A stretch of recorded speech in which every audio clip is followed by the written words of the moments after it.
Hi friends, சனா Marwa YouTube சேனலுக்கு தங்களை அன்புடன் வரவேற்கின்றோம். Welcome to my channel. இன்றைக்கி நம்ம என்ன பார்க்க போகிறோம் அப்படின்னா, பாய் வீட்டு பிரியாணி. இப்போ இதுக்கு தேவையான அளவு அரிசியை நான் எடுத்து ஊற வச்சுக்கிட்டேன். நான் ஒரு கால் படியும் ஒரு அரிசியும் சேர்த்து நான் ஊற போட்டு வச்சுருந்தேன். இப்போது ஒரு கடாயை ரெடி பண்ணி வச்சுக்கோங்க. அதில் எண்ணெய் ஊற்றி வச்சுக்கோங்க. எண்ணெயில் லைட்டாக அந்த பட்டை கிராம்பு பூ, அந்த அன்னாசி பூன்னு சொல்லுவாங்கள்ல, அந்த பூ போட்டு வச்சு, அடுத்து இந்த பட்டை, அந்த பெரிய இலை மாதிரி இருக்கும், அது எல்லாத்தையும் நான் பொடி பண்ணி பிரியாணி மசாலாவுக்கு பொடி பண்ணி வச்சுருப்பேன். ஒரு தாளிப்பு அந்த இது போட்டு 2 ஸ்பூனு. அதோட வெங்காயம், தேவையான அளவுக்கு வெங்காயத்தை பொடியாக நறுக்கி இதையும் போட்டிருக்கேன்.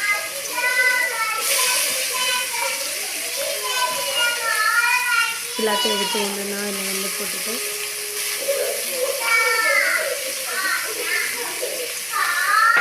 இதை நல்லா அப்படியே பிரட்டி விடணும்.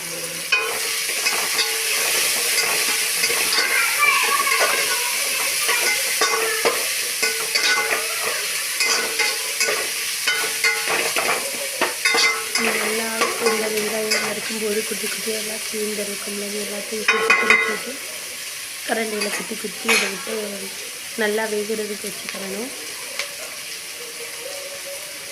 இந்த வெங்காயத்தோட தேவையான அளவு உப்பு ஆட் பண்ணிக்கணும்.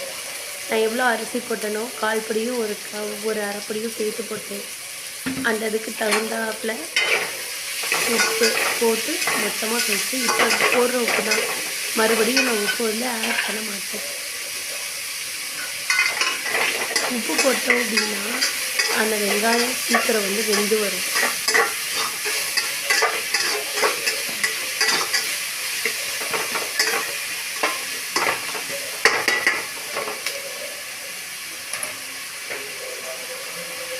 நல்லா வேகணும் அந்த வெங்காயம். அதோட கொஞ்சோண்டு புதினா மல்லி, ஒரே ஒரு பச்சை மிளகாய் மட்டும்தான் சேர்த்துருக்கேன். ஏன்னா நம்ம லைட்டாக மிளகாய் பொடி ஆட் பண்ண போகிறோம், பிரியாணி மசாலாவும் ஆட் பண்ண போகிறோம். அதனால குழந்தைங்களுக்கு உரைக்கும் அப்படின்னு சொல்கிறாங்க. அதனால் ஒரே ஒரு பச்சை மிளகாய் மட்டும்தான் ஆட் பண்ணணும்.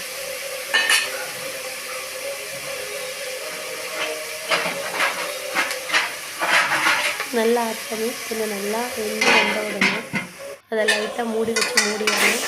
அதுக்கப்புறம் அதை எடுத்து நல்லா வெந்துருச்சு, இதை அப்படியே பரட்டி விட்டுட்டு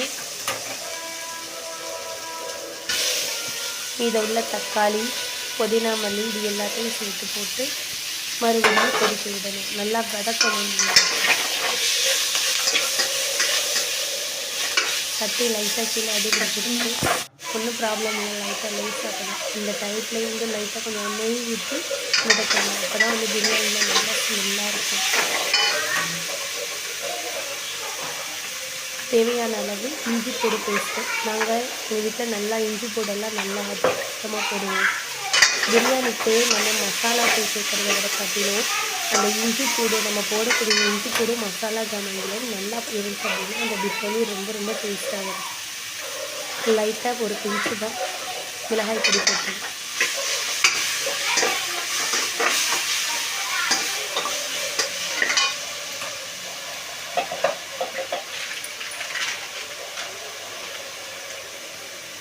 இதில் ஆச்சி பிரியாணி மசாலா, அதில் ஒரு 2 டீஸ்பூன் மட்டும்தான் சேர்த்துக்கேன். இதையும் சேர்த்து இதோடு சேர்த்து மிக்ஸ் பண்ண வேண்டியதான். இந்த டைமிங்கில் உங்கள்கிட்ட தயிர் ஆட் பண்ணிக்கோங்க. அன்றைக்கி எங்கள் வீட்டில் தயிர் இல்லை, அதனால் சண்டையாக இருக்கவும் கடையெல்லாம் அடைப்பு, அதனால் தயிர் வாங்க முடியல. இந்த டைமிங்கில் சிக்கன் பீசஸை ஒன்றா பிரியாணியில் சேர்த்துற வேண்டியதான்.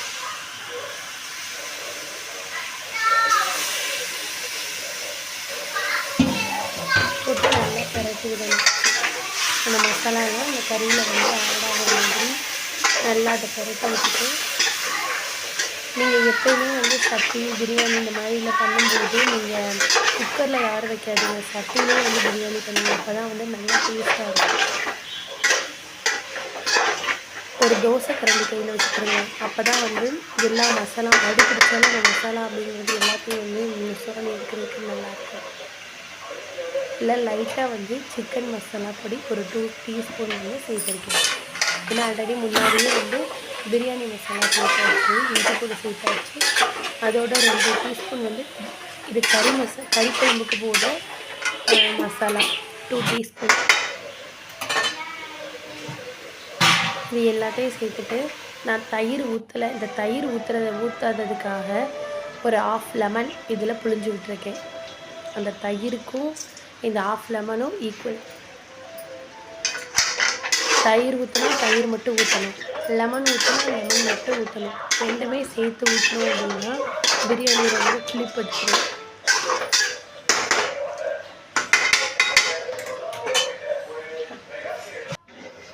இதை கொஞ்சம் நேரம் ஊற வச்சு தேவையான அளவு தண்ணி இதுக்கு ஆட் பண்ணிவிட்டு எடுத்தாச்சு.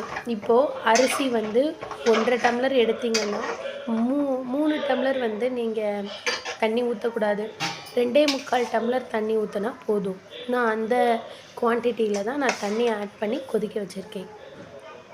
இது கூட நம்ம ஊற வச்சுருந்த பிரியாணி அரிசியை கொஞ்சம் கொஞ்சமாக அதில் ஆட் பண்ணிவிட்டு எல்லாத்தையும் வந்து தண்ணியெல்லாம் வடிச்சிட்டு ஆல்ரெடி நம்ம வந்து தண்ணி வந்து அதில் சேர்த்துறதுனால மறுபடியும் இந்த தண்ணியை அதில் ஆட் பண்ணக்கூடாது. நம்ம அரிசியை மட்டும்தான் களைஞ்சி எடுத்து போடுவோம்.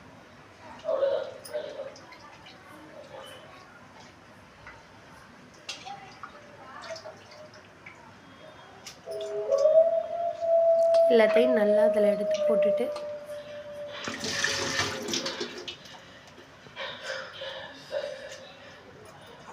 இதில் அரிசியை இதில் வடித்து போட்டேன். அப்புறம் ஒரு 2 கிண்டு தான் கிண்டணும். ரொம்ப கிண்டா அரிசி வந்து முறிஞ்சிரும்.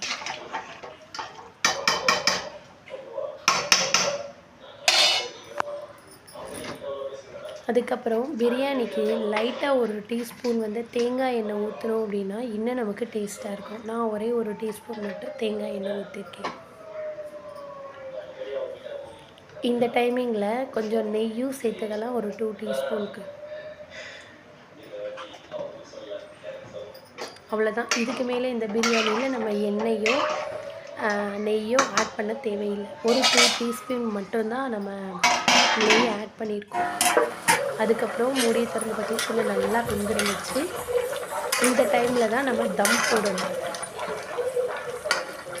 இந்த டைமில் நல்லா ஒரு மூடி போட்டு ஒரு மூடி இதுக்கு தக்கிற அளவுக்கு ஒரு மூடி போட்டு மூடிட்டு இதுக்கு மேலே நம்ம ஒரு கல் தூக்கி வைக்கணும். கல் நம்ம வீட்டில் இடி உரல் இருக்கும் இல்லையா, ரசத்துக்கு அடிக்கிறது, இந்த மாதிரி ஒரு கல்லை தூக்கி மேலே வச்சிட்டாலே போதும். மூடி போட்டு இந்த கல்லை தூக்கி மேலே வச்சிட்டாலே போதும்.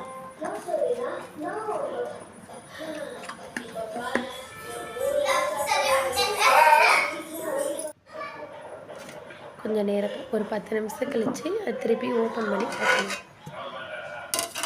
பிரியாணி நல்லா உதிரியாக ரெடி ஆகிருக்கு. நம்ம அரிசி போடும்போது அதுக்கு 2 மடங்கு தண்ணி எப்பயுமே வைக்கக்கூடாது. அதுவும் இந்த மாதிரி பிரியாணி அரிசிக்கு ஒரு 3/4 அளவு தண்ணி மட்டும்தான் வைக்கணும். நம்ம உதிரியான பிரியாணி ரெடி. நல்லா பொழுன்னு வந்துச்சு. ஒன்றோட ஒன்று ஒட்டாமல் நல்லா அழகாக அருமையாக இருந்துச்சு. ஃப்ரெண்ட்ஸ், இந்த வீடியோ உங்களுக்கு பிடிச்சிருந்தால் லைக் பண்ணுங்கள், கமெண்ட் பண்ணுங்கள், ஷேர் பண்ணுங்கள், மறக்காமல் சப்ஸ்கிரைப் பண்ணுங்கள். எங்கள் வீட்டில் இன்றைக்கி பிரியாணி, அதோட தயிர் இல்லாமல்